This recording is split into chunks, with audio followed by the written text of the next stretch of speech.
कल मैंने मैथ में क्लास 10 की मैथ में पार्ट 3 के अंतर्गत बेसिक जानकारी आपको दिया था दो चर वाले रैखिक समीकरण योग के बारे में। और आज प्रश्नावली 3.1 का पहला क्वेश्चन सॉल्व करेंगे। ठीक है,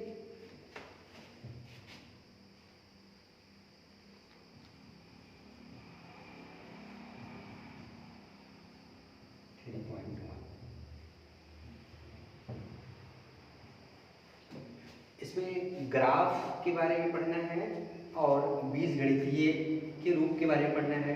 और इसको अगर आप एक दो ग्राफ को बेहतर से समझ लेंगे तो जितने भी ग्राफ होंगे वो सारे के सारे ग्राफ आपको बेहतर से आ जाएंगे। ठीक, तो देखिए पहला क्वेश्चन है इसमें, आफताब अपनी पुत्री से कहता है 7 वर्ष पूर्व मैं तुमसे 7 गुनी आयु का था।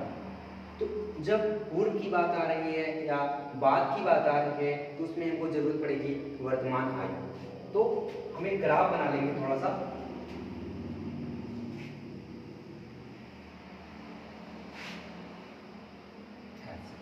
क्योंकि मैंने बताया कि जो कुछ पढ़ाया जाएगा वो काफी हद तक ऐसी चीजें होंगी जो ग्राफिकल सिस्टम होंगी। तो इस चीज को भी मैं ग्राफ के अंतर्गत ही रख रहा हूं। इसमें आफताब लिखेंगे, उसके बाद लिखेंगे पुत्री, यहां पे लिखेंगे वर्तमान आयु,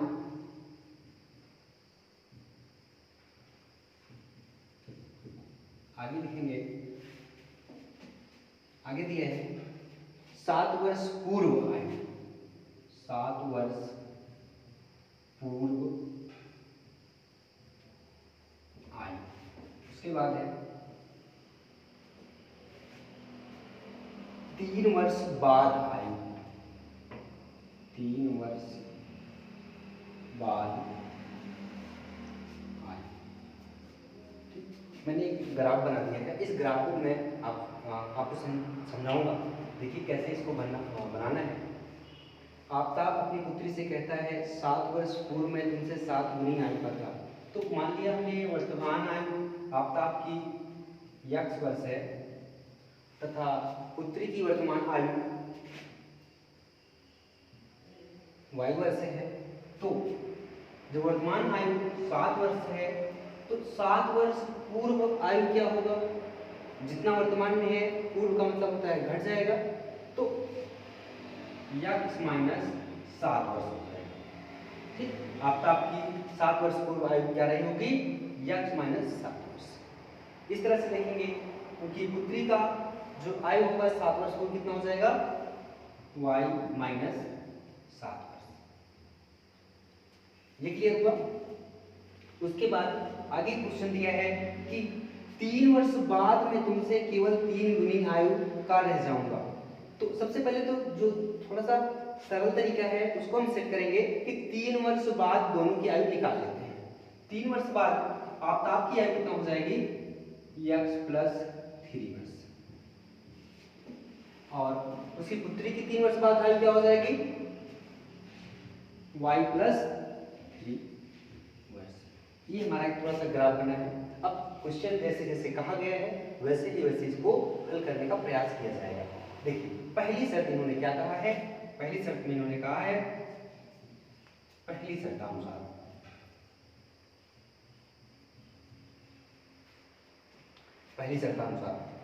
आफताब अपनी पुत्री से कहता है 7 वर्ष पूर्व मैं तुमसे 7 गुनी आयु का था। तो पहली शर्त में है 7 वर्ष पूर्व दोनों की आयु, 7 वर्ष पूर्व दोनों की आयु। तो यहाँ पे एक तरफ लिखेंगे आफताब की आयु, एक तरफ लिखेंगे उनकी पुत्री की आयु। तो देखिए 7 वर्ष पूर्व आयु क्या है, x माइनस 7 बराबर y माइनस 7। तो ये दोनों हमारा क्लियर हो गया, क्योंकि जब ऐसी स्थिति आती है तो दोनों बराबर करके लिखते हैं। उसके बाद देखते हैं कि कितना गुना ज्यादा है इसका, उसी हिसाब से इसको हम संतुलित करते हैं। देखिए आफताब अपनी पुत्री से कहता है 7 वर्ष पूर्व में तुमसे 7 गुनी आयु का था। आफ्ताब ये कह रहे हैं कि 7 वर्ष पूर्व मैं तुमसे 7 गुनी आयु का था, तो 7 गुनी आयु उनकी ज़्यादा है। अब 7 गुनी आयु उनकी ज़्यादा है तो इसका मतलब है कि इसमें अगर हम 7 से गुणा कर दें तो दोनों बराबर हो जाएगा। जब गुणा करेंगे तो हमारा बनेगा x माइनस 7 बराबर 7y, इसका इसके साथ गुणा करेंगे तो 7 7 49, ये बन जाएगा हमारा। ठीक, अब देखिए इसको हमको इक्वेशन बनाना है, समीकरण बनाना है, तो x माइनस इस बार 7y प्लस में है, इस बार आएगा तो माइनस हो जाएगा 7y ऐसे। अब देखेंगे यहाँ पे बनेगा हमारा माइनस 49, ये इस बार माइनस में है, उस बार ले जाएंगे तो प्लस में हो जाएगा प्लस 7। क्लियर है?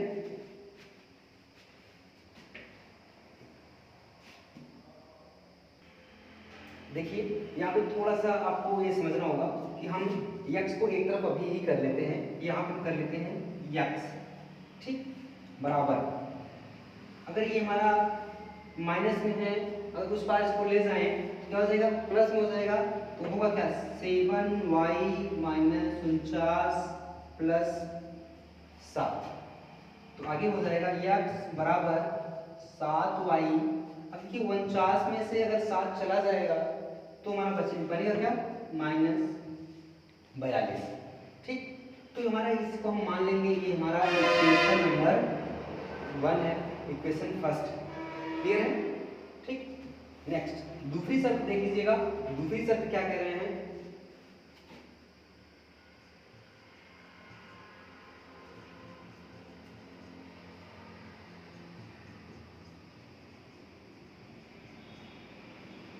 द्वितीय शर्तानुसार अब से 3 वर्ष बाद मैं तुमसे केवल 3 गुनी आयु का रह जाऊंगा। तो द्वितीय शर्त में है 3 वर्ष बाद दोनों की आयु।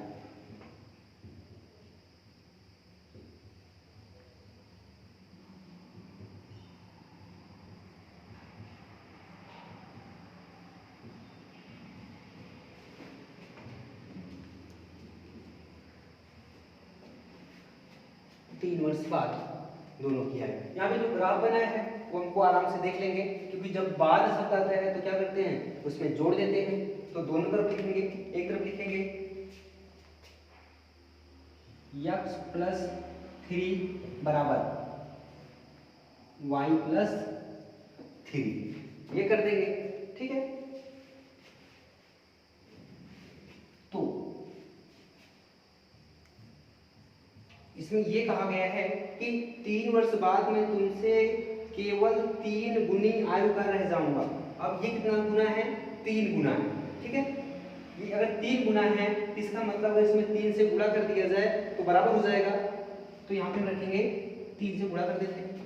जब 3 से गुणा करेंगे तो हमारा हो जाएगा x प्लस 3 बराबर, इसका इसके साथ गुणा करेंगे तो 3y, इसका इसके साथ गुणा करेंगे तो 3 त्रिका 9। अब क्या करेंगे, x इसी तरफ रहने देते हैं बराबर, ये हमारा 3 प्लस में है, अगर उस पार ले जाएंगे तो माइनस हो जाएगा 3y प्लस 9, उस पार जाएगा तो माइनस 3। अब देखिए x बराबर 3y और यहाँ पे 9 है, यहाँ पे 3 है, इसका मतलब है कि 9 में से 3 चला जाएगा तो कितना बचेगा, 6 प्लस 6। यहाँ पे एक चीज और समझना जरूरी है कि जो बड़ी संख्या होती है चिन्ह वही आता है, क्योंकि देखो यहाँ पे 9 बड़ा है, बड़ी संख्या, इसलिए चिन्ह प्लस का आया है। अगर माइनस का चिन्ह बड़ा होता है, अगर बड़ी संख्या होती तो माइनस का चिन्ह आता। ठीक है, तो ये हमारा बन जाएगा इक्वेशन नंबर सेकेंड। तो दोनों इक्वेशन, दोनों आपको समीकरण समझ में आ गए होंगे कि कैसे कैसे इसको हमको बनाना है। ठीक है, इसको नोट कर लीजिएगा। ठीक, हमें उम्मीद है कि आपने नोट कर लिया होगा। ठीक, तो इसको हम ऐसा करते हैं, इरेज कर देते हैं, मिटा देते हैं, या फिर ऐसे रहने देते हैं, क्योंकि भी आपको बनाने में आसानी से समझ में आएगा। जब हम बताएंगे, इक्वेशन बनाएंगे तो आपको बहुत आसानी से समझ में आएगा। रहने देते हैं इसको ऐसे, और यहाँ पे हम जगह बना करके सेट कर देते हैं। ठीक, एक एक समीकरण को हमको सेट करना है, और इसमें ये भी ध्यान देना है कि इसके 2 रूप पूछा गया है। एक है बीजगणितीय रूप एक है ग्राफीय रूप। तो बीजगणितीय रूप क्या होता है? बीजगणितीय रूप वह है जो समीकरण होता है, वही हमारा बीजगणितीय रूप है। तो हम लिख देंगे यहाँ पे बीजगणितीय रूप।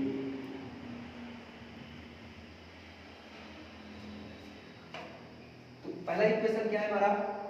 x बराबर 7y माइनस 42, ये हो जाएगा। दूसरा हमारा क्या है? x बराबर 3y प्लस 6, ये तो हमारा बीजगणितीय रूप हो गया। अब हमको ये ध्यान देना है कि ग्राफीय रूप कैसे बनाते हैं। ठीक, तो देखिए ग्राफीय रूप को बनाने के लिए लिखेंगे यहाँ पे हेडिंग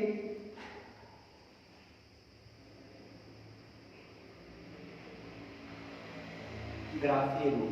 तो जब ग्राफीय रूप बनता है तो एक समीकरण के दो बिंदु निकालते हैं, ठीक है, ए और बी, और दूसरा जो समीकरण होगा उसमें भी दो बिंदु निकालते हैं, ठीक, जिसको हम सी और डी नाम देते हैं। इसी चीज को आपको समझना है, क्योंकि ग्राफ में अगर एक ग्राफ समझ में आ गया तो निश्चित रूप से मैं गारंटी करता हूं कि जितने भी ग्राफ बनेंगे सारे ग्राफ आप आसानी से बना लेंगे। इसलिए आप पूरा ध्यान दीजिएगा, कंसंट्रेशन आप बना के रखिएगा, ठीक है। तो समीकरण 1 से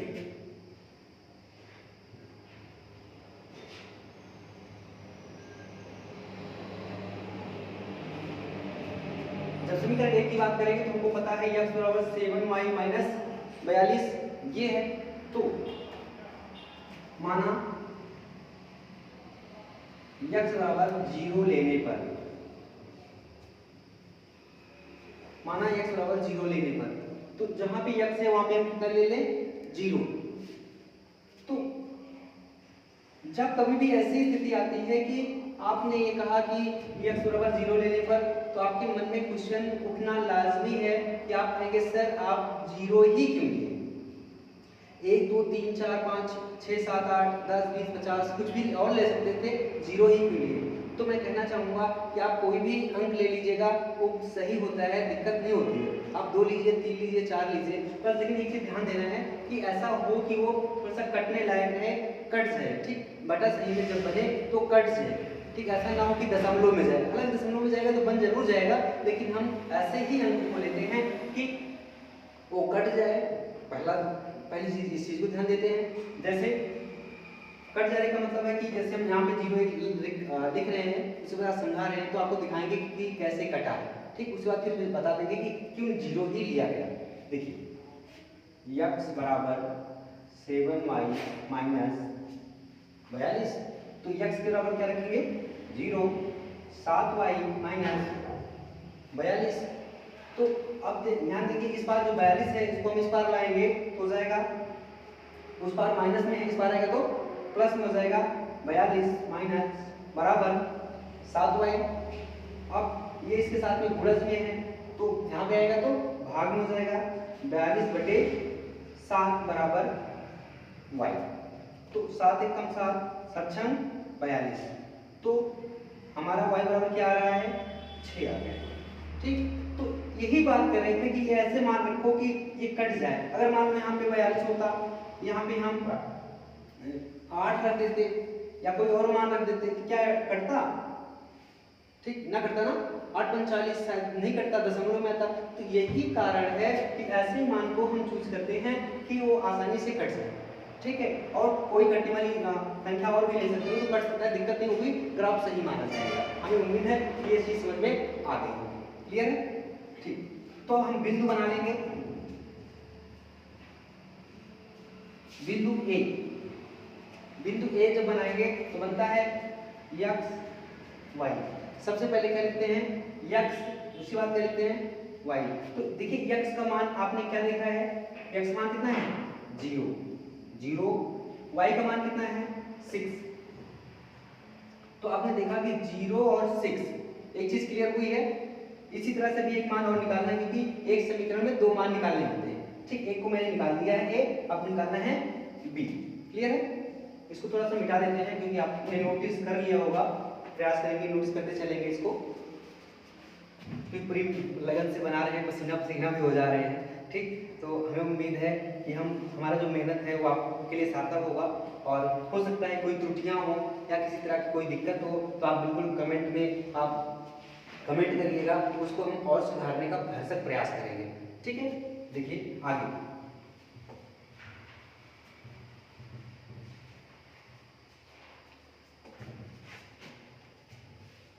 तो एक चीज तो हमारा क्लियर हो गया है। ठीक, दूसरा नंबर देखेंगे समीकरण 1 में ही, माना y बराबर 5 ले लेंगे। तो क्वेश्चन ये है कि y बराबर कितना लेना है, 5 लेना है। तो 5 लेते ही आपके मन में डाउट जरूर होता है कि सर y बराबर 5 क्यों लिया, 1 2 3 4 या 0 ले सकते थे। तो हम फिर से मैंने बताया ना, कोई भी अंक ले सकते हैं, आप ले सकते हो, बस कटना चाहिए बस। ठीक है, तो देखिए आपका इक्वेशन क्या है, x बराबर 7y माइनस 42। ठीक है, तो आप देखेंगे x अपने स्थान पे रहने दीजिएगा, क्योंकि x का कोई मान तो है नहीं है। 7 इसके बीच में कुछ नहीं होता तो क्या होता है, गुणा होता है। y बराबर कितने लिया गया है, 5 माइनस 42। और आगे ले जाएंगे तो 7 बचे 35 माइनस 42। अब 42 में से अगर 35 चला जाएगा कितना बचेगा, -7 बचेगा, क्योंकि 42 से जो संख्या बड़ी है, बड़ी संख्या माइनस में है, तो चिन्ह वही आएगा। क्लियर है। तो अब हम देखेंगे बिंदु की बात करें तो बिंदु में सबसे पहले क्या लिखते हैं, x, उसके बाद क्या लिखते हैं, y। तो x बराबर कितना आया है, -7, y बराबर कितना आया है, 5। तो हमने क्या कहा, ये कौन सा बिंदु हो जाएगा, b हो जाएगा। ठीक, एक समीकरण में सिर्फ 2 ही मान मोस्टली ज्यादातर पे निकालते हैं। तो पहला मान आपने देख लिया है कि a वाला निकला है 0,6, दूसरा क्या निकला है -7, 5। तो एक समीकरण को पूरी तरह से हल कर दिया है हमने। अब दूसरे समीकरण को हल करना है। ठीक, जब दूसरा समीकरण हल करेंगे तो आपको थोड़ा सा इजी लगेगा, क्योंकि एक समीकरण को मैंने बहुत ही गहराई से जाकर बताने का प्रयास किया है। ठीक है, देखिए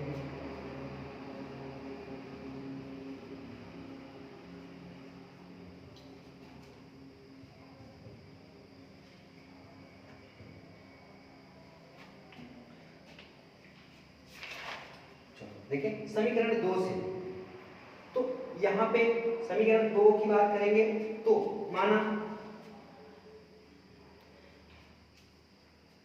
x बराबर 0 लेने पर,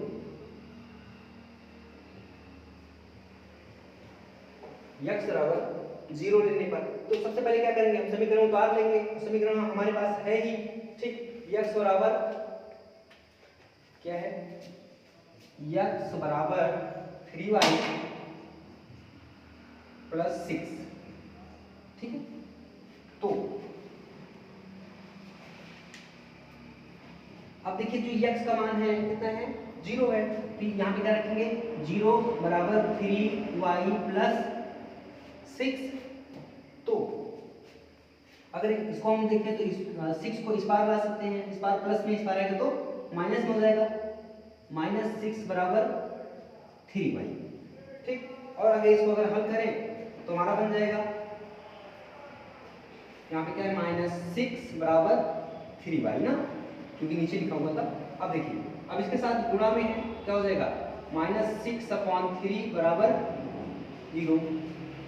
ठीक, यहाँ पे मतलब बराबर y, 3 एक कम 3, 3 दूना 6, तो क्या बन रहा है, y बराबर -2। ठीक, y बराबर कितना है, y बराबर -2 आया है। अब देखिए, अब इसको बिंदु C बनाएं।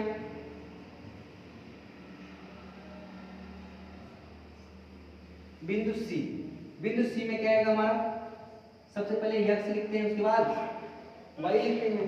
तो आप खुद गेस करिए कि इसमें कौन कौन से मान रखे जाएंगे। तो देखिए x बराबर कितना माना आपने, 0 माना है, तो x बराबर क्या रखेंगे, 0।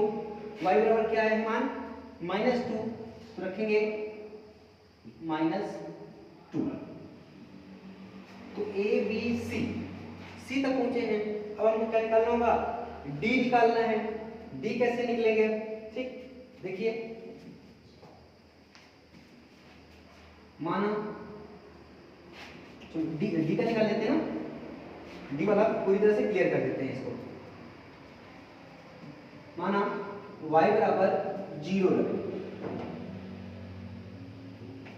आपको थोड़ा बहुत समस्या जरूर होगी कि यहाँ पे जो मान रखते हैं, ठीक, लेकिन दिक्कत नहीं लीजिएगा। जहाँ पे 2-3 सवाल लगाओगे आप लोग तो आपको मान रखना आराम से आ जाएगा। ठीक, परेशान नहीं होने की जरूरत नहीं है। ठीक, जैसे मैं बता रहा हूँ उस तरह से आपको करने का प्रयास करना है। आज की सारी चीज़ें बेहतर हो जाएंगी, फिर दिक्कत नहीं होगी। ठीक, अब देखिए y बराबर क्या रखा 0, तो हमारा समीकरण क्या है? समीकरण क्या है हमारा? देख लेंगे हमारा समीकरण ये x बराबर 3y प्लस 6। तो आपने मान क्या लिया है? y बराबर 0, तो x बराबर 3 इंटू 0, क्योंकि इसी बीच में कुछ गुणा होता है, प्लस 6। x बराबर 0 का किसी में गुणा करो तो 0 ही आता है, प्लस 6, तो x बराबर क्या मिलेगा? 6। तो अगर बिंदु की बात करें, कि x कामा y हो जाएगा। ठीक, तो आप इसमें खुद बताइए कि x बराबर कितना मान आया है? x बराबर 6 आया है। y का मान कितना है? तो y का मान कितना है? 0 आया है। ठीक, तो इसको हम क्या कहेंगे? नाम दे देंगे d। आप बिल्कुल इसकी स्क्रीनशॉट ले लेंगे क्योंकि सारे क्वेश्चंस लगभग लगे हुए हैं और अच्छे से आप बेहतर से समझने का प्रयास करेंगे। ठीक, ये इतना क्लियर हुआ है? ठीक, आप नोटिस कर लेंगे। अगर कहीं कोई दिक्कत लगती है तो आप बिल्कुल कमेंट करिएगा। अब बचता है ग्राफ। ग्राफ तो आपको आसानी से आ जाएगा। कल मैंने एक वीडियो डाला था ग्राफ के बारे में, अब उसको हम बताने जा रहे हैं आपको। देखिए सबसे पहले एक काम करते हैं, इसको लिख लेते हैं। a का मान कितना है, b का मान कितना है, c का मान कितना है, इसको मिटा देते हैं।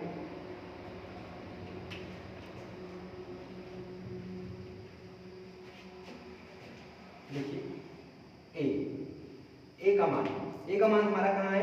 ये, ठीक, 0,6, 0,6। b का मान देख लेंगे। b का मान हमारा कहाँ है? ये वाला है, ये b, मतलब 7 माइनस 7,5 b मिल गया।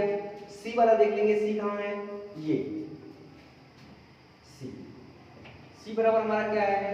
0,-2। अब d देख लेंगे, d हमारा क्या है? 6,0। ये, ठीक, आगे देखिएगा। अब ग्राफ को तो आराम से आ जाएगा। ठीक, कुछ मिनट की वीडियो रह गई है।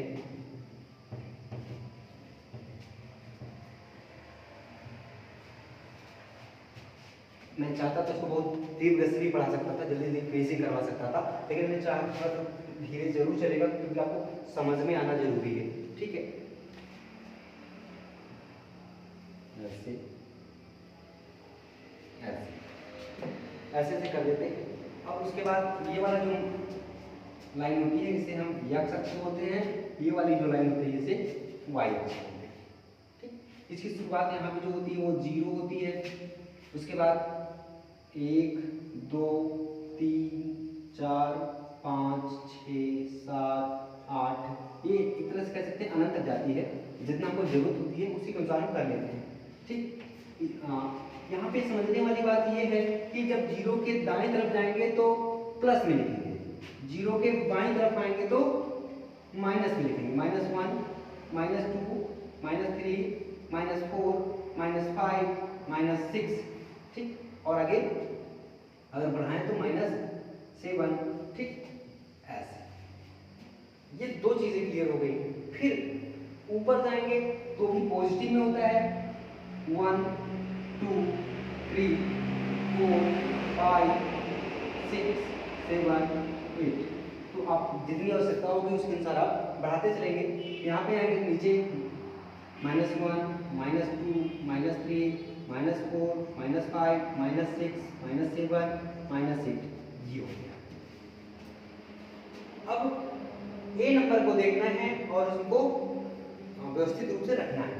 ए तो जब शुरुआत करेंगे तो देखेंगे पहले एक्स अक्ष कौन है, एक्स अक्ष यही है।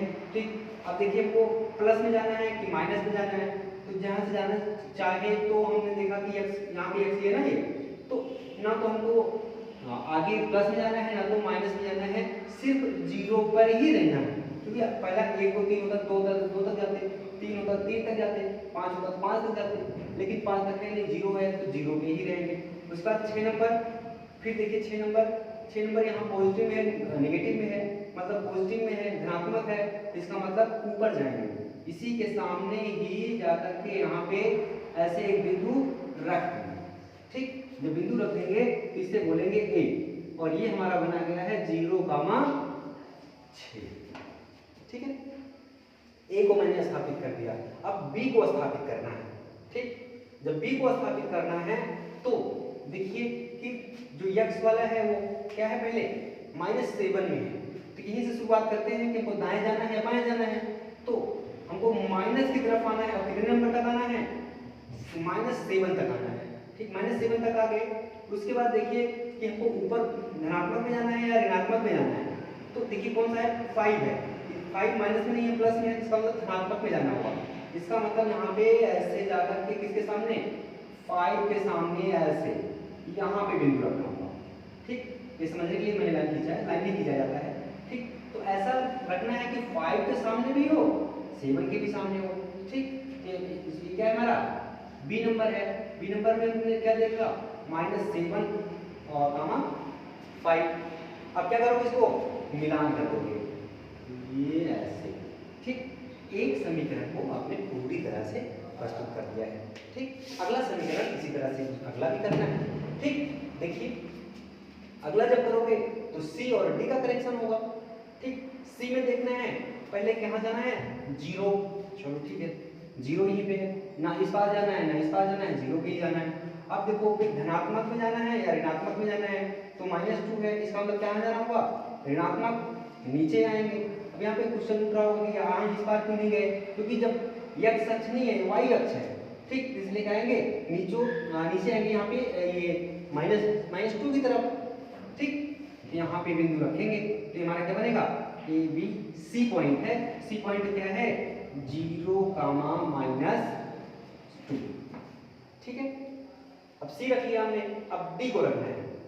डी में क्या करना है, सबसे पहले 6 नंबर तक जाना है, वो भी धनात्मक। यहाँ से शुरुआत करेंगे 6 तक, देखेंगे कहाँ जाना है, ये 6 हो गया। उसके बाद फिर देखिए 0 है ना, यहाँ पे ये दिख रहा होगा, ये 0 है, तो 6 पे जाने के बाद फिर ऊपर नहीं जा सकते कि नीचे भी नहीं जा सकते, क्योंकि दूसरे नंबर पे 0 तक ही जाना है। इसका मतलब यही लाइन है 0, इसी पे ही बिंदु रखेंगे। ठीक, ऐसे क्लियर। अब क्या करना, जो जब दो बिंदु मिल जाते हैं इसको हमने क्या नाम दिया, डी है। ठीक, डी में क्या है हमारा 6, 0। जब दो बिंदु मिल जाता है तो उसको क्या करते हैं, मिला देते हैं ऐसे करके, ऐसे। ठीक, ये हमारा ग्राफ पूरी तरह से तैयार हुआ है, ये पूरा क्वेश्चन एकदम क्लियर हुआ है। थोड़ा सा मैंने समय ज़्यादा लिया है, मैं मानता हूँ, क्योंकि मैं चाह रहा था कि पहला क्वेश्चन है आपको पूरी तरह से समझ में आ जाए। ठीक, बीजगणितीय रूप क्या होता है, ग्राफीय रूप क्या होता है। ठीक, और साथ ही साथ इसमें जो छोटी छोटी चीज़ों के बारे में जो मान लेते हैं, ठीक, कैसे मान लेते हैं, किस किस तरह की मान लें, और ऐसा ग्राफ का मान लेते हैं कि थोड़ा सा ग्राफ बन जाए किताब में। क्योंकि अभी आप देखिए यहाँ पे जैसे मान लेते कोई ऐसा बड़ा मान लेते, यहाँ पे पहुँच जाता 150, 200, 300, तो आप बताइए कि जाते जाते तो 150 तक बड़ी दिक्कत होती है। हालांकि ग्राफ जरूर बनता है, लेकिन इतना बड़ा आपके नोट्स में बन ना पाता, इसलिए ऐसी चीज़ों को अपनाया गया है। ठीक, तो यहाँ पे मैं 3.1 का पहला क्वेश्चन मैंने सॉल्व कर दिया है। आप लोग को अगर मेरी मेहनत अच्छी लगे तो बिल्कुल आप लाइक, सब्सक्राइब, शेयर करेंगे, कमेंट करेंगे, क्योंकि आपके कमेंट ही हमारे लिए प्रेरणा होते हैं। ठीक, तो उम्मीद करता हूँ आपको अच्छा लगेगा, और मैं सारे कंटेंट देने का प्रयास करूँगा और रेगुलर देने का प्रयास करूँगा, क्योंकि मैंने सीखा है consistency is the key of success. अगर आप किसी चीज़ में निरंतर लगे हैं, ठीक, उसमें विद्रोह तो होगा, कुछ समस्याएं तो होंगी, बट आप एक दिन कामयाब होंगे। तो हमारा पूरा प्रयास होगा कि हम जो ये वीडियो डाल रहे हैं लगातार वीडियो अपलोड करें, और आप वीडियो को क्योंकि सब्सक्राइब करोगे तो आप सब्सक्राइब करने के बाद सारे वीडियो आपके पास पहुंच जाएंगे।